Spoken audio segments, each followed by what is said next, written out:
Salve, salve, Legião X! Estamos aqui de volta, naquele maravilhoso que você tanto gosta. Não é o X da atualidade, amigo. Cuidado, você está cometendo um erro, né? Um erro de pensamento aí. Estamos aqui no famoso Parabéns. Não, fazer igual o Zebona. Parabéns! Zebona, ele inventa sempre um negócio para todos os programas, né? Sei lá, Economics, parabéns. Tem um negócio assim, né? Galera, olá, bom dia, boa tarde, boa noite. Meu nome é Gabriel Feitosa, isso aqui... Gabriel Mendes. Sim, gente, estamos aqui juntos, unidos, venceremos. Famosa dupla de dois aí, a formação que faz sucesso no Projeto X para multiplicar ainda mais as suas chances de aprovação. E bom, a ideia hoje, né, Mendes, é fazer ali um balanço geral aqui. O famoso panorama geral, né? Balanço geral parece aquele programa, né? Interessante. Sobre 68, né? Esse ano que tá completando um aniversáriozinho redondo aí no ano de 2018, que é o ano que nós estamos gravando esta aula maravilhosa, para de alguma maneira, né, tentar compreender de maneira um pouco mais concatenada, né? Palavra bonita? Tá usando palavra difícil hoje, né? O bagulho tá sinistro. Então vamos ter que ver a aula com o dicionário do lado. Para perceber como você pode relacionar os diferentes eventos que nós vimos nas aulas anteriores, não é isso, Mendes? Na verdade, exatamente. O que a gente vai fazer na aula de hoje é tentar entender todo o fio condutor desses diferentes movimentos que ocorrem em 68. A gente tem acompanhado aí, nós lançamos recentemente aí um conjunto de aulas sobre cada movimento específico. Exatamente. E hoje a gente vai ver como esses movimentos estão interrelacionados. Tema quente para cair em concurso, aí no teu vestibular, no teu concurso. Perfeito. Então, fique ligado, pega aí o caderninho, anote, porque hoje vem coisa boa, vem bastante informação e os concursos estão logo aí, não é isso? Não, com certeza. É um assunto importantíssimo para as provas, mesmo nos anos, né, que não era efeméride. Pô, 68 é cobrado aí, galera. A Unicamp gosta muito de falar, a FUVEST, o Enem, o ERJ, né, aqui no Rio de Janeiro. Então, realmente, a década de 60, de maneira geral, né, muito cobrada. E aí a gente vai tentar relacionar com os eventos do período. Vamos lá. Analisando aqui, eu trouxe essa imagenzinha que, inclusive, nós colocamos lá no nosso Instagram, tá? Você segue aí, nossas redes sociais tá aparecendo aí na sua telinha, Projeto X Edu, tá ok, galera? Onde você vai perceber essa imagenzinha sendo postada. A gente tem, na verdade, vários resumos, né, lá no Projeto X Edu, nosso Instagram, né? E esse foi um deles. Tentando responder essa pergunta, né? Já rolou uma pegadinha aqui que eu fiz pra dar uma incomodada no professor de linguagem do grupo, o Knup, né? Por que 1968 foi tão importante? Sendo uma pergunta, você sabe que o porquê seria separado. Mas aqui nós fizemos esse joguinho, ensinar, né, gente? Pra dar aquela ensinada show de bola. Essa é uma imagenzinha que você encontra lá. E a gente vai tentar responder essa pergunta de uma maneira mais didática, né? Pedagógica, relacionando o contexto internacional e o contexto nacional. Vamos começar aqui, Mendes, pela questão internacional. Como é que a gente pode a gente está percebendo que esse período da história, década de 60, está dentro de um panorama, de um período mais abrangente, que a gente denomina de Guerra Fria, o período da bipolarização do mundo, né? Perfeitamente. A divisão entre o bloco comunista, liderado pela União das Repúblicas Socialistas Soviéticas, e o bloco capitalista, liderado pelos Estados Unidos. O que a gente vai perceber é que, tanto no contexto internacional quanto no contexto local, aqui no nosso país, a reverberação, o reflexo dessa bipolaridade, desse enfrentamento ideológico entre a União Soviética e os Estados Unidos, que vai gerar uma série de movimentos. Inclusive, a gente vai acompanhar alguns desses movimentos dentro dos Estados Unidos, que aí a gente vai ver, tem uma característica específica, né? Às vezes a gente começa, mas não havia esquerda nos Estados Unidos? A gente vai ver que a esquerda ou o questionamento do status quo nos Estados Unidos, ele ganhou um diferencial, teve um aspecto diferente. Vamos acompanhar então como é que se deu a abordagem da Guerra Fria nesses diferentes aspectos da vida política, cultural e social, tanto no Brasil quanto em outras partes do mundo. Não, pois é muito importante que você perceba, né, já pegando esse primeiro tópico aqui que ele está falando de Guerra Fria, que a gente não pode falar disso aqui só, né, do ponto de vista geopolítico. A Guerra Fria, de maneira geral, ela vai interferir na sociabilidade, principalmente norte-americana, nos anos 40, 50, 60, 70, né? Claro que para nós aqui no Brasil, né, isso reverbera de outra maneira. A América Latina sofre esses efeitos de outras formas. Mas pensando nos países do norte, né, Estados Unidos, Europa, de maneira geral, né, Inglaterra, França, a Alemanha, principalmente, né, a Guerra Fria ela vai incidir de uma maneira muito cotidiana. Você pega, por exemplo, aqui o primeiro evento que nós pegamos, as Olimpíadas do México, ocorrida em 68. Fica atento, a Olimpíada do México, ela ocorre exatamente no ano de 68. E você vê um jogo olímpico que teve ali como elemento político uma manifestação, né, de dois velocistas norte-americanos, né, o Tommy Smith e o John Carlos, que eram negros, né, velocistas, venceram ali a prova, se eu não me engano, de 100 metros, né, rasos. E na hora ali de subir ao pódio, né, para receber a medalha, fizeram ali o símbolo dos Panteras Negras, né? O gesto dos Panteras Negras, que era o grupo ligado até então, né, aqui ao movimento negro, não exatamente ao grupo de Luther King, mas ao movimento negro norte-americano que pregava uma luta armada. Então você vê, né? Nós temos dois atletas que na hora de subir ao pódio representaram o símbolo de um grupo negro que falava de luta armada, diferente do Luther King que falava de paz, né? E é interessante, é bom pontuar que dentro dos Jogos Olímpicos, esses atos políticos, eles são passíveis de punição. Inclusive, os dois corredores tiveram as suas medalhas, né, tomadas, foram perdidas como punição por conta de um ato político que é proibido, né? Os Jogos Olímpicos pregam muito essa questão da aliança, da conjunção, né, da formação ali de um momento meio ecumênico, né? Ecumênico, fora dessa intervenção política. E eles, aproveitando-se do olhar do mundo sobre o evento, sobre o evento esportivo, fizeram ali um ato político. A Conferência Negra de 19... Deu um chute aqui. A Conferência dos Panteras Negras, no ano anterior, estabeleceu ali um movimento mais radical nos Estados Unidos. Em oposição, que a gente já estudou, ao Martin Luther King, que tinha um posicionamento mais pacifista, mais legalista, né? Sim. O Martin Luther King sempre se remeteu muito, sempre se remetendo à Constituição, aos aspectos legais, aos pais fundadores. Então, a gente tem esse evento sendo muito importante nesse aspecto. Então, é muito legal você ter a Olimpíada como uma referência política nesse momento, saindo dessa ideia do esporte apenas como algo alienador. O esporte também pode ser palco de manifestações de representações identitárias, e nesse caso a gente está vendo isso, né? Você tem também nesse período a Guerra do Vietnã, é bom deixar claro que a Guerra do Vietnã não começa em 68, né? Ela começa nos anos 50, ela começa em 1955 e se estende até 75. Então você tem um período dos anos 60 como um período talvez áureo dessa guerra, né? Ali das ofensivas do Rio Tet, né? De todo aquele processo mais belicoso norte-americano, o uso desenfreado de armas químicas que vão gerando uma série de manifestações.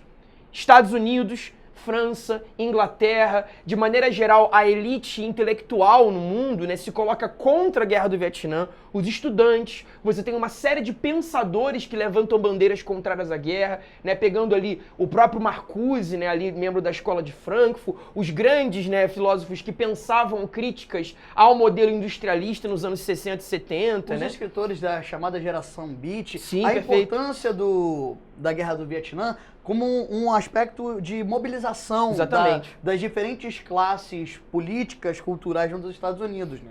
As manifestações em torno da Guerra do Vietnã vão trazer esses movimentos e vão formar ali um movimento de congruência, né? Isso é bem interessante. A marcha sobre Washington, por exemplo, 63, anterior, mostra esse movimento de união desses grupos que se vêem ali muito jovens, a galera que questiona aquele American Way of Life, né? Esse movimento de contracultura que a gente vai falar aqui, ele acaba tendo como fio condutor a própria Guerra do Vietnã nos Estados Unidos, né? Então, a ida dos jovens para a guerra, a morte que para eles era uma morte sem sentido, num lugar distante, numa guerra que para eles não fazia sentido, isso gera essa mobilização dentro dos Estados Unidos e também fora, em crítica ao que ocorre lá no Vietnã. Não, perfeitamente. Até aqui, criando o link com o Brasil, você já está percebendo nesse momento a eclosão de um movimento estudantil brasileiro, né? E também de greves, que obviamente tem os seus elementos internos, claro, mas dialogam com esse contexto vietnamita.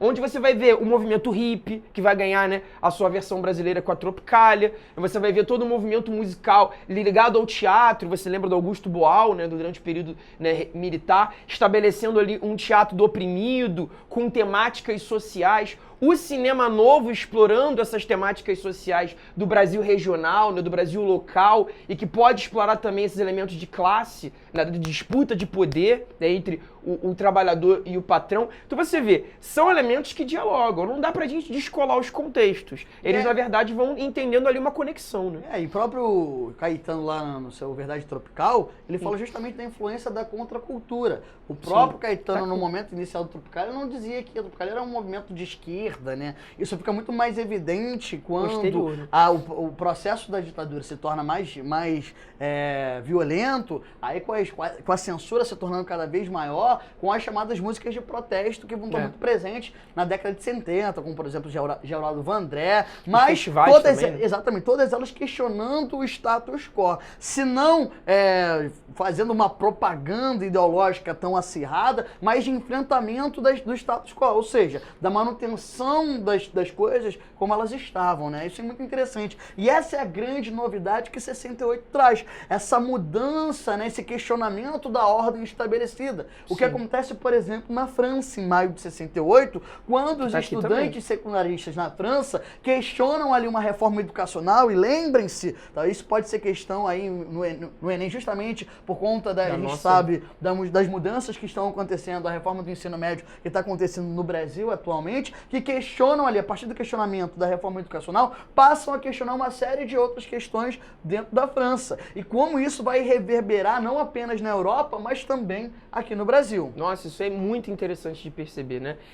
Essa ideia, né, da contracultura, que é um termo que começa a ser, né, reverberado na Europa, nos Estados Unidos e vai chegando ao Brasil também, né, como essa contestação ao que está sendo colocado. A ideia do status quo, a gente chama, né, de establishment, a ideia do que está estabelecido como correto. Contracultura seria se colocar contra esse processo. Mas perceba, não necessariamente defendendo um modelo de socialismo real soviético.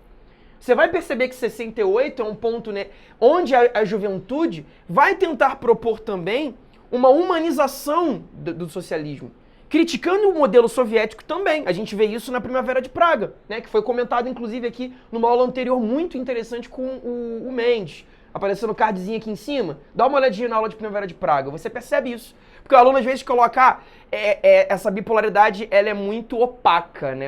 Só tem esquerda e direita. Mas galera, dentro da esquerda você tem uma série de prismas. E o que a gente vai perceber agora é uma juventude de 68 propondo a construção de uma esquerda pela base, não é isso? Movimentos que possam emergir, né, da autogestão, da horizontalidade, né, flertando um pouco até com a lógica anarquista, né, de você construir o movimento popular pela base, pelos interesses do trabalhador que recebe menos, do estudante ali mais jovem, e não construindo uma elite, né, uma vanguarda revolucionária que vai impor esse modelo, né, numa lógica verticalizada. Seria uma ideia horizontal de busca, né, por essa esquerda feita por um movimento de base. E o exemplo fica muito claro no próprio movimento feminista, né? Sim. Na década de 60 também, no mesmo período, o movimento feminista ele ganha ali um espaço maior, justamente questionando o estabelecimento da mulher com determinadas atribuições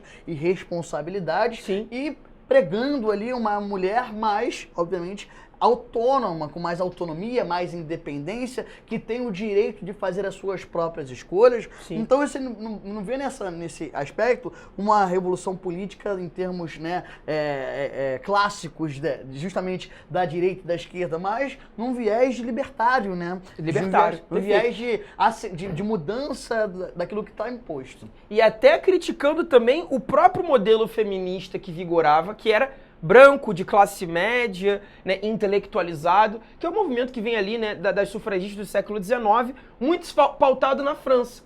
Você vai perceber no movimento feminista agora dos guetos, movimento negro feminista. A gente tem como grande expoente dessa época a genial Angela Davis, né, pensadora, socióloga norte-americana, né, que esteve inclusive recentemente ao Brasil.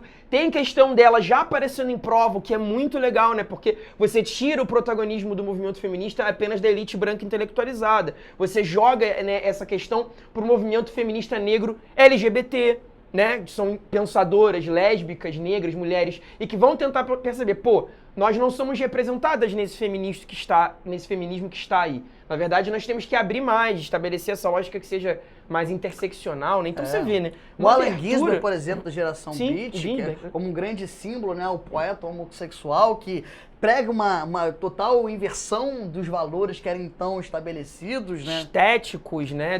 Não só da escrita, mas do corpo, da maneira como ele se relaciona com os amigos e com os amantes. É, realmente. Ele vai além do Kerouac, né? A antologia dele, América, é uma coisa maravilhosa, né? Que é uma perspectiva de transformação absurda da própria forma de construir poesia, né? Porque até então o revoltado americano, aquela lógica meio James Dean, era o cara ainda hétero classe média, né, heteronormativo, muito tradicional ainda, quebrava com alguns valores de consumo, mas não quebrava ainda com alguns valores estéticos. Agora que nem o próprio James Dean era, né? Exatamente. E aí você já percebe o movimento literário, né? Beleza que o Ginsberg é um homem branco ainda falando, né? Mas já mudando um pouco, judeu, sim, homossexual, né?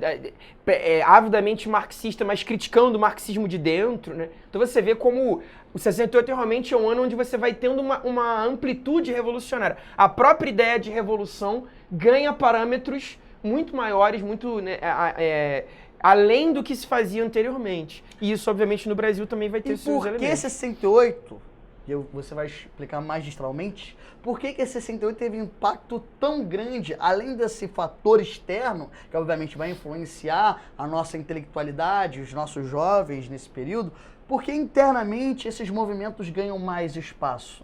Por que esses movimentos ganham uma repercussão maior? O que está acontecendo, o que acontece a partir principalmente de 67, dentro do Brasil, dentro do regime militar, que faz com que esses movimentos ganhem mais amplitude? Quase que eu não tinha entendido a tua pergunta. Pera aí, eu falei, caralho, acho que ele lançou um bagulho aqui que eu não sei.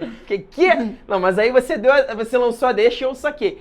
Você vai notando a partir de 67, né, a ascensão do governo Costa e Silva, que intensifica os aparatos repressivos no Brasil. Se havia alguma dúvida, né, se esse regime no Brasil era ditatorial ou não, a partir de 68 essa dúvida acabou, né? O famoso golpe dentro do golpe. Golpe dentro do golpe. Nós falamos disso na aula de AI5, mais um cardzinho passando aqui, vai lá na aula do ato institucional número 5 no Brasil, que muda completamente nosso regime militar, né, estabelecendo agora o que chamarão de anos de chumbo.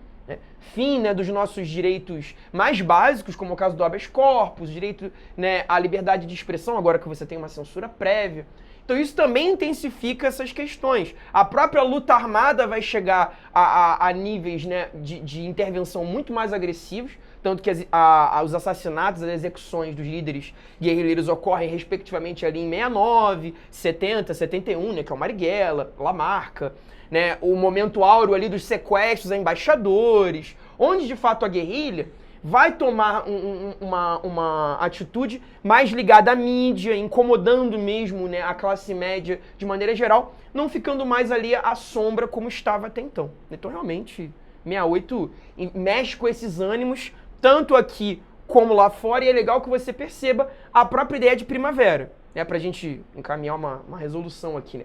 O aluno às vezes fica com essa dúvida, Gabriel, por que primavera? Né? O que tem a ver isso? É uma referência tanto à Primavera dos Povos, de 1848, né, que ocorre ali no contexto europeu, como agora um resgate desse conceito no sentido de florescimento dos movimentos sociais, e que vai ser reutilizado recentemente, a partir de 2008, 2009, com a Primavera Árabe. Então esse é um termo que é legal de você utilizar sempre que nós temos, né, forte movimento social de abrangência, a palavrinha primavera acaba aparecendo, ok? Bom, gente, é isso. Até a próxima. Um grande beijo. Fica com Deus aí.